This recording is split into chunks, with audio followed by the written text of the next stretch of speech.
Hello and welcome. This is India Sense. I'm Gaurie Dwivedi. Let's start the show with headlines. First up, Prime Minister Modi pushes the pedal on his Act East government policy, attends the ASEAN-India Summit and the East Asia Summit, charts out a 10-point agenda for closer cooperation with the region. This comes after Prime Minister Modi visited Brunei and Singapore last month and hosted Malaysian Prime Minister Anwar Ibrahim.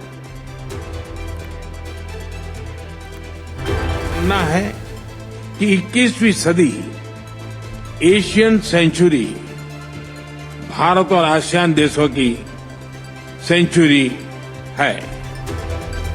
Sri Lanka's new president Anura Kumara Dissanayake reaches out to India for inclusion of the island country into the BRICS grouping. India is a founding member of the grouping. BRICS is a powerful vehicle. Voice of the Global South, AKD reaches out in an attempt to ensure Sri Lanka balances India's interests in the region. Chinese investors reject the government stimulus program. Falling confidence in Chinese economy, recent assembly wins putting to rest any speculation about political stability in India, and stable crude prices are conditions ripe for India to attract big-ticket global investments. Middle East remains on the edge. Tensions remain high. Theatre of the war expands to Lebanon as Israelis go after Hezbollah commanders in southern Lebanon region. Russian President Vladimir Putin meets his Iranian counterpart. Stage set for another US versus Russia standoff. External Affairs Minister Dr. Jaishankar will attend the SCO meeting in Pakistan, the first visit by Indian Foreign Minister in 9 years. With no bilaterals, will the visit lead to any possible thaw in relations?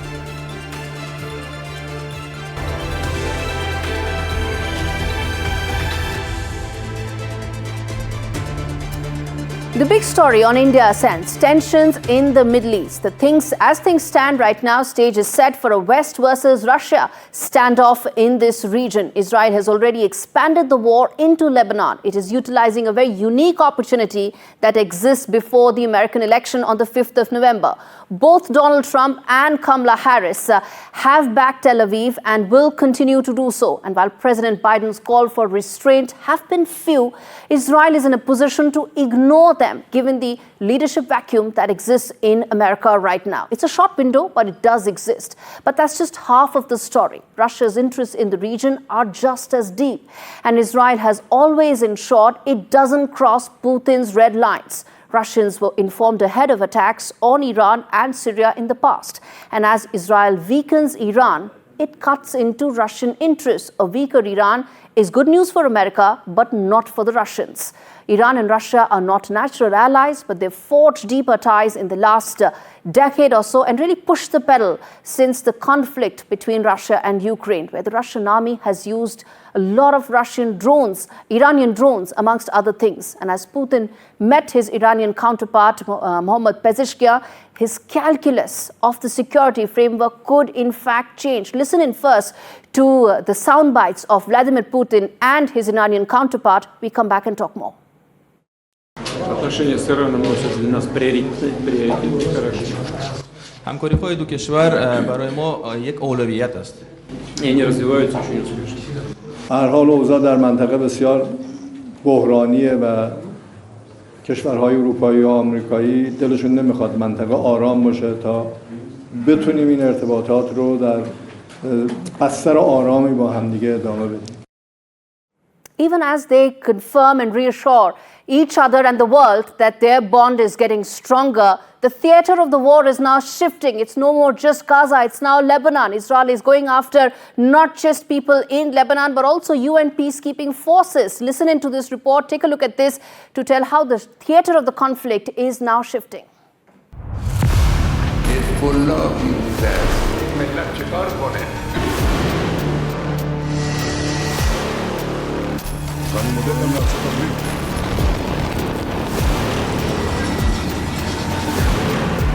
As tensions continue to simmer in the Middle East, the world is holding its breath. Will diplomacy prevail, or are we on the brink of disaster? A nuclear catastrophe? Netanyahu has issued an SOS to Lebanon. his chilling warning, there will be Gaza-like destruction.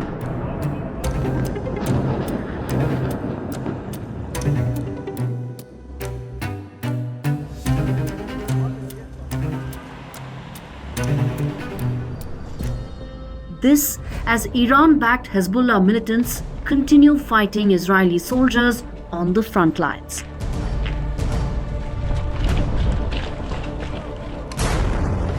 But there's a wider conflict brewing, one which could significantly expand the theatre of war and draw in both Russia and the US. Following Tehran's October 1st ballistic missile attack on Israel, precisely 180 of them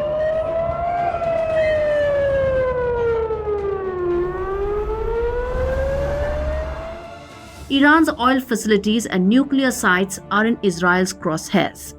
Israeli retaliation could trigger a global diplomatic fallout and send oil prices through the roof. Tehran says any attack against its infrastructure will provoke an even stronger response. There have been rumors of a possible change in its nuclear policy. Moscow endorses Iranian version. It maintains Tehran's missile attack on Israel did not occur in a vacuum. As the world watches closely, the need for diplomacy has never been so pressing. All that one can hope for is cooler heads will prevail.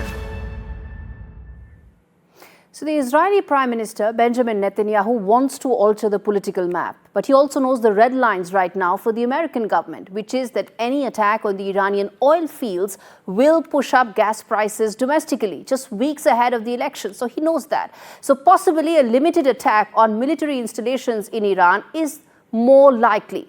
But a stronger Russian support for Iran may also now be in the offing, and this could backfire for Israel. Russian military capabilities, even when it's stretched in Ukraine, can be a big bump up for the very obsolete or dated Iranian military capabilities. So that's the backdrop in which you can see a US versus Russia playing out in the Middle East. As far as India is concerned, more tensions is bad news. It's bad news for our plans for more connectivity in the resource-rich region. New Delhi's prosperity is very closely linked to the prosperity of the region. A better, integrated, peaceful region that is able to address the many fault lines that exist amongst it is good news for India, just like it's good news for the world.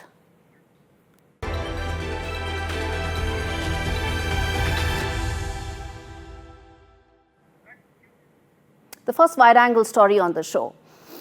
We are now talking about the future economic trajectory of the Indian economy. And I stick my neck out to say it's never been as good as it is right now. And I give you three key reasons and factors what is working for India. First is the poor health of the Chinese economy. The big bang mega stimulus that the Chinese government announced seems to have failed.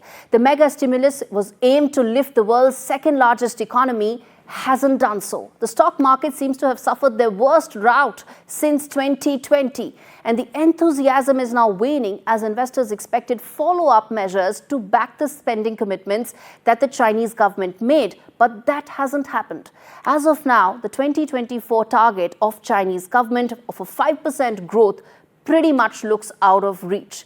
Now, the second factor that's working for India is the political stability. Ever since Prime Minister Modi's third term started, there have been motivated, some would say, reports that suggested that the government is susceptible to instability because of its reliance on allies. Now, that theory stands junked after BJP's very decisive victory in the state of Haryana. And the third factor that's working for India right now is the downward trajectory, or a very stable trajectory as far as crude oil prices are concerned. India imports 85% of its crude oil imports and needs, and the present geopolitical tensions have not had such a big bearing as far as crude oil prices are concerned, ensuring that government's finances remain under control. And all these factors will collectively act as a big push as far as attracting global investors are concerned. They need growth opportunities. They are not seeing that in China. They are seeing that in India. And the next 1 year, unless there are some major extraneous factors on which nobody really has a control on, I see the Indian economy being very uniquely placed to attract some big ticket global investments.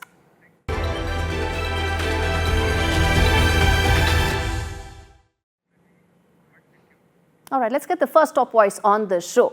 We've spoken about the economy. Let's get in the WTO chief economist, Mr. Ralph Osa, on the show to first talk about the kind of growth estimates the WTO, the World Trade Organization, has for 2024 and 2025. Mr. Osa.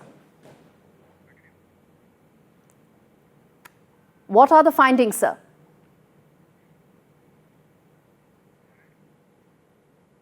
We predict the volume of merchandise trade to grow by 2.7% this year and 3.0% last year, which is only a small change from our April forecast. But what has changed is the regional composition. Europe is weaker than we expected, and Asia is stronger than we expected, but overall it balances out. Services trade growth is also strong. We don't have a forecast, but the data that we have seen already for the first quarter of 2024 were very strong, indicating a growth in services trade by 8%. You mentioned Asia is doing better than you had expected. So could you give us some breakup about India as far as the Asia pie is concerned? I expect Asia to be the strongest performing region, with Asian exports growing by 7.4% this year and 4.7% next year. We don't have a specific forecast from India, or for India, but from the data that we have seen, India is expected to be very strong, both on the import side as well as on the export side. And part of the reason is also that India is increasingly functioning as one of these connector countries between China and the United States, for example, as firms are trying to diversify out of China. Okay, you mentioned US. It is the world's largest economy. There have been concerns about a possible recession. Does the WTO share those concerns? We see North America doing pretty well, both on the import side and as well as on the export side. So if you look at imports, for example, we expect North American imports to grow by 3.3% this year and 2.0% next year in value terms. We don't have a specific forecast for the United States, but the United States, of course, plays a very important role in that region. One interesting development in North America is also that we see a lot of activity in Mexico, in some ways similar to India, also becoming a connector country between China and the United States. Okay, but then let me also ask you about, sir, the kind of trade tensions and disruptions that one is seeing. Do you see that having a spillover in terms of global trade? Could the present tensions in the Middle East act as trade disruptors? The geopolitical tensions are the main risk to the forecast, and in general, I should say that the risks to this forecast are firmly on the downside. Of course, if there were an escalation of tensions in the Middle East beyond what we already see, this could have implications on energy markets, which then would have implications on economic activity and also trade. What we already see, and this is not now because of the tensions in the Middle East, but something we've been seeing for a while, is a fragmentation of trade along geopolitical lines, where trade between geopolitically aligned countries is growing more quickly than trade between geopolitically non-aligned countries. What we don't see, however, and that's quite interesting, we don't see nearshoring, so we don't see a regionalization of trade, but we see what is sometimes called friendshoring, which is a reorganization of trade around geopolitical lines. All right, Ralph Osa, thanks much for speaking to me on India Sense. The second wide-angle story on the show, coming from Sri Lanka. Fortnight after being sworn in as the change agent in Sri Lanka, AKD Anurakumara Dissanayake is now keen to strengthen Colombo's ties with New Delhi. India is one of the founding members of the BRICS bloc, and Colombo has reached out to New Delhi to enter into the BRICS grouping. Entry to it is important because it is essentially the voice of the global south, and it could provide Sri Lanka's economy with key trade routes. What does this mean? And is AKD setting the stage for warmer ties with India? Take a look at this report. The upcoming BRICS summit in Kazan on the 22nd of October could be extremely consequential for Sri Lanka and its new president. Colombo will make a formal pitch to enter the grouping of Brazil, Russia, India, China and South Africa. This follows its reach out to India for membership into the BRICS grouping. But one may question, why has AKD or Anura Kumara Dissanayake not reached out to China instead? After all, China has large projects in the country and the current president is known to be close to the dispensation. This is due to the bitter lessons Sri Lanka learned after the 2022 economic and political upheaval which led to Sri Lanka's sovereign default. It was New Delhi that extended an extraordinary support with $4 billion in financing facilities. Despite China's bigger exposure to Sri Lanka, Beijing denied repeated requests for a $2.5 billion credit line or any restructuring of its debt. In the last 2 years, as Sri Lanka got back on its feet, New Delhi has successfully demonstrated its growing capabilities in this regional competition. BRICS is considered gateway to the global South economy. Combined, the BRICS members encompass about 30% of the world's land surface and 45% of the world's population. BRICS is a tangible entity presiding over a multilateral financial institution, and the country with the most influence over the bloc will naturally be seen as the leader of the global South. As things stand right now, Sri Lanka's newly appointed president knows not to topple this apple cart.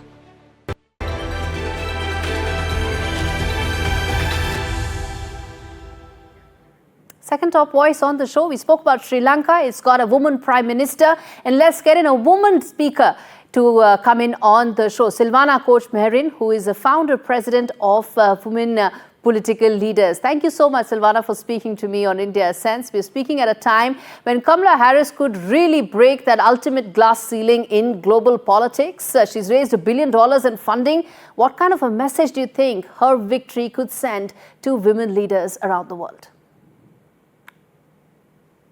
Political figures are always public figures, and role models matter a lot. So representation matters a lot. And we've seen this in many, many ways, that if there are women, for example, my home country, Germany, Angela Merkel being 16 years in power, or now for the EU Commission, Ursula von der Leyen being the president, that has impact, because there is the saying, you can be what you can see. So if there's a woman at the top of political leadership, that definitely sends a strong signal. Indeed. But you've been interacting with a lot of women political leaders. You're a woman political leader yourself. How do you think you differentiate, or what are the differences between male and female politicians? We definitely see a big difference when women are in political leadership in significant numbers, because it of course matters that it's not just one woman or two women, but that there is a critical number of women who actually can move the needle. And we have done a very, very comprehensive study together with the World Bank and academic partners like King's College, where we showcase that the discrimination by law against women is reduced with more women in political leadership. And that means then that women can more actively participate in the economy, which again has benefits for all of society. Similarly, in health or also in other policy areas, more women in political leadership really make a difference, because they bring in different perspectives, different priorities, and just kind of having this whole diversity of decision making. What do you think Southeast Asia gets right that the world needs to follow? Only recently, Sri Lanka got Harini Amarasuriya as its new prime minister. I'm always very happy when I hear that there is a woman advancing into leadership position and also bringing up more women with her, or in her team, or just as an encouragement. You know, what I think is critical is that we don't leave it at those one single women, that we then basically can say in less than 2 minutes all the names of all the prime ministers, presidents that are women around the world. Last week in the UN General Assembly Hall, there was the high-level meeting, and less than 10% of the speakers representing their countries were women. So what does Southeast Asia get right? Well, they might embrace diversity in decision-making already stronger. I don't know. I'm not the expert on it. You don't know much better. But I think what is critical is that we make this complete normality, that it doesn't really make a headline anymore, that people don't get excited that there is a woman, but that it's just normal. Indeed, indeed. Let's see how far back are we going to be able to get that. But according to you, when women are at the top, what kind of a decision-making public policy really happens then? What holds societies back massively, be it in economic development, in cultural development, in educational development, is old stereotypes. Stereotypes that confine men to certain areas, that confine women to certain areas of life. And by this, we miss so much of the potential of that, what a society could have. So more women in leadership, they change the stereotype on what is a leader, what does leadership look like, what does a leader look like. And this opens possibilities for women in other sectors of leadership, if it's in the corporate, in the academia or elsewhere, but also for men, because it becomes more of a side by side than competing or one behind the other. And what about India? India has produced very strong political leaders, women leaders in the past. How can we build on this momentum? I believe very much in peer-to-peer learning. And instead of me giving advice specifically, I think what is really empowering and also helpful is to check with other countries, how do you do this? What are the untold lessons that you can apply also in your own situations? And this is very inspiring for the current leaders to stay in and to do a better job, but also for girls who might consider going into politics, or just to make them consider going into politics, just to also make them aware of this is very much an area where they can excel. Salman, I really appreciate you taking out the time and speaking to me on India Sense.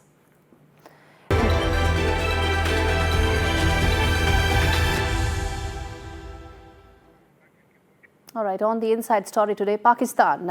Dr. Jaishankar is headed to Pakistan for the SCO summit, the first for an Indian foreign minister in 9 years. His visit coincides with Pakistan's domestic crisis that's expanding and threatening to engulf its polity and its entire judiciary. Shahbaz Sharif's government is weak. It has no legitimacy. It's in power largely due to the deep state's rigging of this year's elections. At such a time, one may ask, who should India actually be engaging, if at all, any such engagement opportunity even arises? The fault lines in Pakistan have never been sharper, and New Delhi is rightfully in a wait-and-watch mode. But the consummate diplomat, Dr. Jaishankar, is aware about the significance of New Delhi's subtle but important messaging. For one, India has made a clear distinction between SAARC and SCO. SCO is the largest regional grouping. It has security at its core, whether it's terrorism or its naval exercises or providing India with greater connectivity to the Central Asian region. India's interests for SCO are many. And as for SAARC, well, India has created parallel arrangements like the BIMSTEC or BBIN and strengthened its bilateral engagements with other neighbors, excluding Pakistan. The second important message, you can see the map on your screens that tell you the prominence of some of these groupings. India choosing to not downgrade or miss it, irrespective of who hosts this meeting, is another very clear and important message. Both India and Pakistan have said that there will be no bilateral talks and there's going to be no thaw in relations. But with India and Pakistan, one never knows. For one, for India, any engagement with Pakistan will only be driven by its security calculus. But remains to be seen if Pakistan's political situation, the volatility in its politics right now, could worsen or even lead any of that change whatsoever. All right, that's all the time we have in this edition of India Sense. Thanks so much for watching.